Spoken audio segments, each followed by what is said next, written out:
స్వామి, చండీ దేవత అంటే ఎవరు స్వామి? చండీ దేవత అంటే అమ్మవారు, శక్తి. ఎప్పుడైతే ఈ మహిషాసురుడు మొదలైనటువంటి రాక్షసులందరూ కూడా ఈ లోకంలో సజ్జనులందరినీ పీడిస్తూ ఉన్నారో అటువంటి సందర్భంలో దేవతలందరూ కూడా విష్ణువుని ప్రార్థించారు.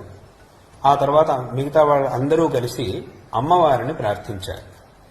అప్పుడు అందరి దేవతల్లో ఉన్నటువంటి ఆ శక్తి ఒక పెద్ద సమూహంగా ఏర్పడి ఆ శక్తే అమ్మవారుగా మారింది.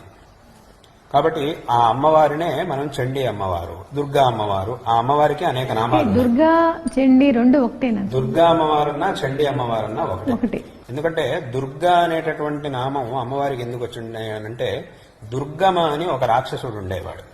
ఆ రాక్షసుడిని సంహరించడం వల్ల అమ్మవారికి దుర్గా అని నామం వచ్చింది. అదే అమ్మవారికి చండీ అనేటటువంటి నామం కూడా. చండీ అని అంటే ఏమిటి? ఆ ఉగ్ర స్వభావం కలిగినటువంటి అమ్మవారు అని అర్థం.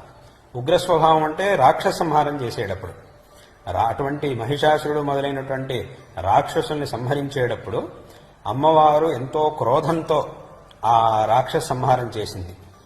కాబట్టి అటువంటి అమ్మవారికి ఆ చండీ అనేటటువంటి నామం వచ్చింది. అత్యంత క్రోధితురాలైనటువంటి అమ్మవారిని వర్ణించడానికి ఆ శబ్దాన్ని చెప్తారు, చండీ అనేటటువంటి మాటని చెప్తారు.